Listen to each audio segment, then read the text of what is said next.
देखिए question number 2 जो आप लोगों ने पूछा है।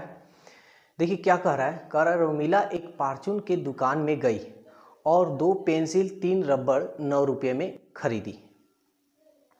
सोनाली ने रोमिला के साथ नई प्रकार की पेंसिल और रबड़ देखा और उसने भी उसी तरह के 4 पेंसिल 6 रबड़ 18 रुपया में खरीदे। इस स्थिति में का बीजीय और आलेखीय निरूपण करें। देखिए क्वेश्चन क्या कह रहा है, कोई खास है नहीं। क्वेश्चन कह रहा है 2 पेंसिल, आप सबसे पहले यहाँ लिखिए, माना एक पेंसिल की कीमत X रुपया, एक रबड़ की कीमत Y रुपया। ठीक है, प्रश्न से 2 पेंसिल, एक पेंसिल की कीमत है X रुपया, तो 2 पेंसिल खरीदेगा तो 2X रुपया होता है ना जी। मान लीजिए एक पेंसिल का कीमत 2 रुपया है, तो 2 पेंसिल खरीदेगा तो 2 से इसमें गुना कीजिए, 2 दूनी 4 रुपया हो जाएगा। उसी तरह हम यहाँ किए 3 रबड़, एक रबड़ की कीमत Y रुपया, तो 3 रबड़ की कीमत 3Y रुपया, दोनों गुना किए। टोटल ये भी रुपया, दोनों रुपया है। टोटल इतना पैसा दुकानदार को देगा और दे कितना रहा है 9 रुपया, तो बराबर 9 रुपया। ठीक है, फिर कह रहा है उसी तरह 4 पेंसिल 6 रबड़ 4 पेंसिल, एक पेंसिल का कीमत X रुपया, तो 4 पेंसिल का कीमत 4X रुपया। 6 रबड़, तो एक रबड़ की कीमत Y रुपया, तो 6 रबड़ की कीमत 6Y रुपया।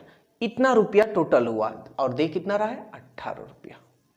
ठीक है, तो कह रहा था कथन बनाइए। आपका तो एक कथन, ये आंसर हो गया आपका। ठीक है ना, कथन बन गया। अब हमको आलेखीय निरूपण करना है, केवल आलेख खींचना है। ठीक है, तो चलिए हम लोग आलेख खींचेंगे। तो सबसे पहले इसको लेंगे, क्योंकि इसको आसान कर लेते हैं। ठीक है, 2x plus 3y equal to 9। 2x इसको इधर भेज दीजिए, 9 प्लस है तो इधर गया माइनस 3y, इसलिए x का मान 9 माइनस 3y, आइए बटा में आ जाएगा 2। इसको आप 1 मान लीजिए, आसान कर लिए हैं। आप चाहें तो इसके पहले वाला जो है, यानी ये, इस पे भी आप x का मान 0, y का मान 1 ऐसे रख कर सॉल्व कर सकते हैं, लेकिन हम इसको आसान कर लिए हैं। फिर अब देखते हैं, अब इसको ले लेते हैं अगेन। ठीक है, ये 4x, ये प्लस है। अच्छा पहले लिख देते हैं question, 6y equal to 18। 4x plus को इधर भेज दीजिए, 18 माइनस 6y,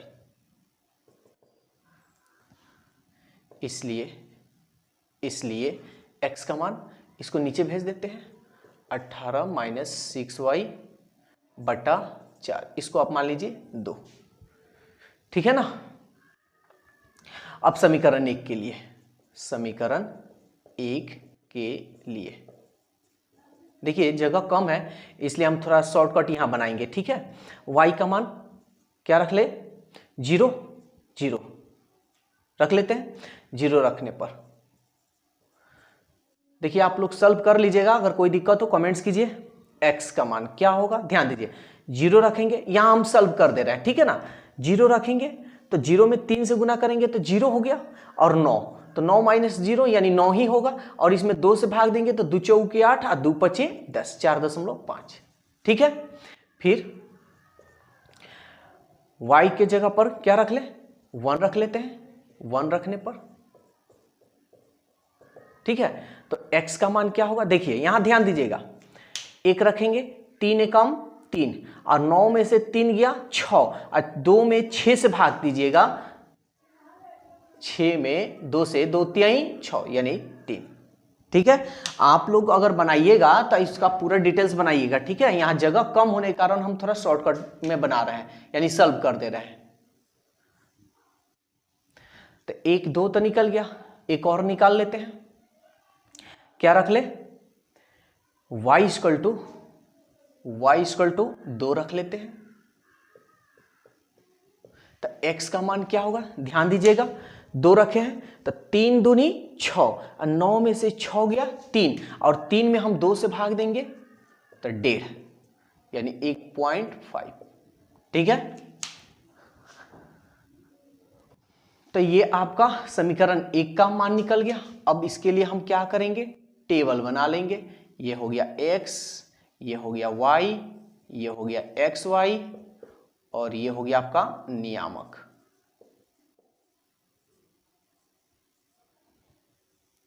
ठीक है, देखिए तो y का मान 0 रखे हैं तो x का मान 4.5, फिर y का मान 1 रखे हैं तो x का मान 3, फिर y का मान 2 रखे हैं तो x का मान 1.5। ये हो जाएगा 4.5 0 3 1, ये हो जाएगा 1.52। इसको a मान लीजिए, इसको b मान लीजिए, इसको c मान लीजिए। ठीक है ना, तो ये समीकरण 1 का हुआ आपका। अब हम लोग अगला स्टेप देखते हैं, यानी समीकरण 2 के लिए। ठीक है, तो यहां लिख देते हैं समीकरण 2 के लिए। तो समीकरण 2 है कहां, ये तो x y इक्वल टू क्या रखते हैं, y इक्वल टू 0। तो x का मान क्या निकलेगा, देखिए जगह कम है इसलिए हम थोड़ा शॉर्टकट कर रहे हैं। 6 में 0 से कीजिएगा तो 0, यानी ये खत्म हो जाएगा, 18/4 बच जाएगा। तो 18/4 यहाँ हम हल कर दिखा दे रहे हैं। 4 चौके 16, 2 बच गया 0.425 यानी 4.5। आप लोग पूरा हल कीजिएगा, ठीक है ना, हम बार बार ये बात बोल रहे हैं। तो ये तो हो गया। ऐसा करते हैं कि समीकरण 1 और समीकरण 2 ये वाला भाग हम मिटा दे रहे हैं, ये वाला मिटा दे रहे हैं जी। ठीक है,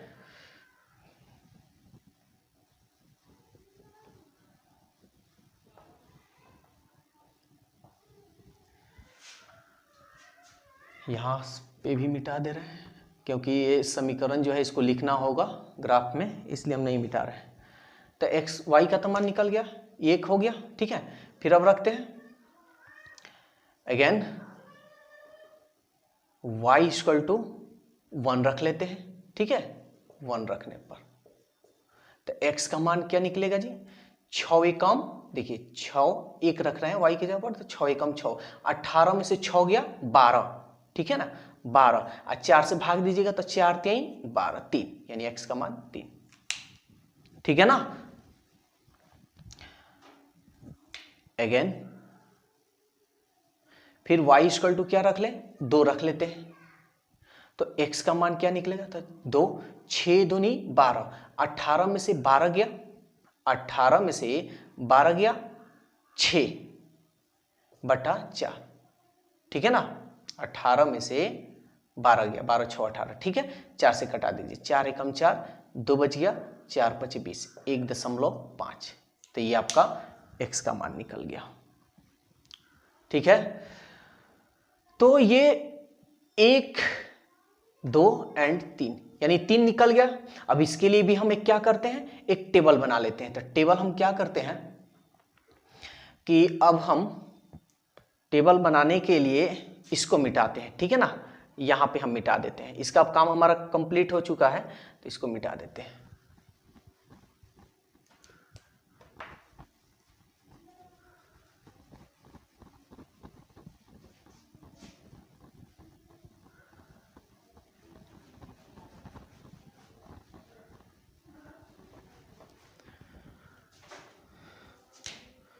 तो ये समीकरण 2 का टेबल बना रहे हैं, x y x y नियामक।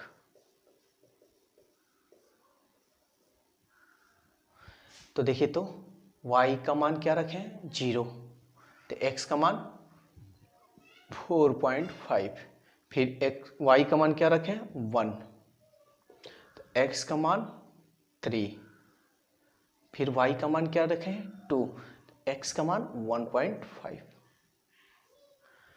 तो एक्स वाई के रूप में 4.50 3 1 1.52 ए बी सी, तो ये हो गया हमारा डी E और ये F, ठीक है ना।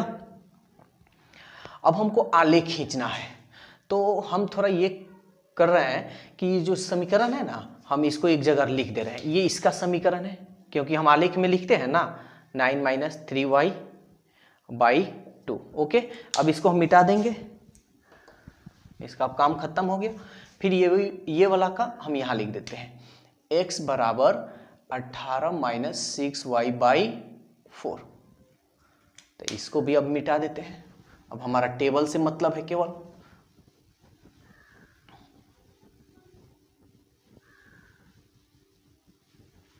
ठीक है।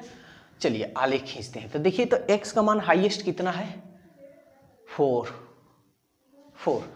तो यहां मानिए, माना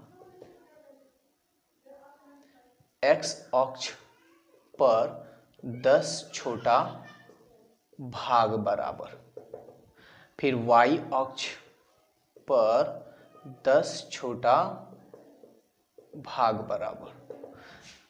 तो y का देखिए हाईएस्ट 2, यहाँ हाईएस्ट 2 है, तो इसको एक इकाई ले लेते हैं, इसको भी एक इकाई ले लेते हैं। चलिए आलेख खींचते हैं।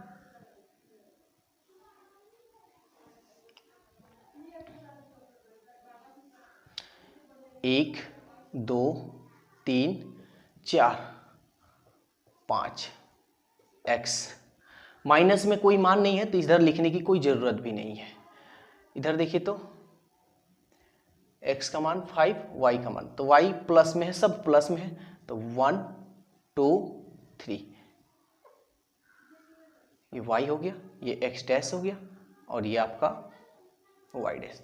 देखिए, मान नहीं दिया तो हमको लिखने की जरूरत नहीं है, ठीक है ना। एग्जाम में भी आप ऐसे लिख सकते हैं, कोई दिक्कत नहीं है। तो चलिए बनाते हैं। अब सबसे पहले समीकरण एक, केवल एक ये है 4.50, 4.5 यहाँ पे और 0 यानी यहीं पे होगा, ठीक है ना। तो आप इसको a डिनोट कर दीजिए। 3, 1, x का मान 3, y का मान 1 यानी यहां पे होगा। b हो गया 1.5, 2, तो 1.5 ठीक बीच में, और 2 जस्ट यहां पे होगा। ये हो गया c। इस सबको मिला दीजिए, ठीक है ना। तो समीकरण 1 का हो गया।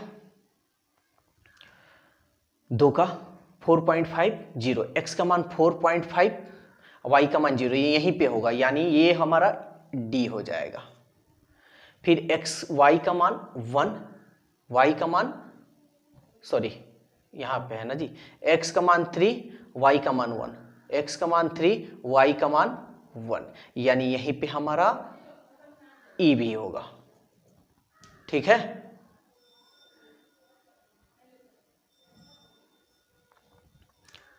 फिर x का मान 1.5, x का मान 1.5, y का मान 2, तो y का मान 2 यानी यहीं पे होगा। 1.5 ये f सही हो रहा है ना जी। इस दोनों का समीकरण एक ही आ रहा है। अच्छा ठीक है, हम अभी चेक कर लेते हैं। तो ये इसी पे आएगा, ठीक है ना, दोनों रेखा इसी पे आएगा, ठीक है। ऐसे आप चला देती है, तो इसी पे क्या है आपका समीकरण 1 का है, यानी x बराबर 18 - 6y/2, और इसी पे है आपका ये भी, यानी x बराबर 9 - 3y/2। ये आपका हल रहा। आलेखी निरूपण करना था, यही हमको ज्ञात करना था, और पेंसिल या रबड़ का दाम हमको ज्ञात नहीं करना था। तो बस मेरा आंसर यहीं तक, ठीक है। तो ये आपका क्वेश्चन नंबर 2 था, जो आप लोगों ने कमेंट्स कर पूछे थे। तो ऐसे क्वेश्चन और भी है, आप लोग बनाइए। अगर कोई दिक्कत हो रहा है, देखिए हम जो सॉल्व कर रहे हैं थोड़ा शॉर्टकट कर दिए हैं, क्योंकि जगह नहीं था। अगर आप लोग को अगर नहीं समझ में आ रहा होगा तो कमेंट्स कीजिए। अगर वीडियो मेरा अच्छा लग रहा है तो लाइक कीजिए, और अपने ग्रुपों में इसको शेयर कीजिए।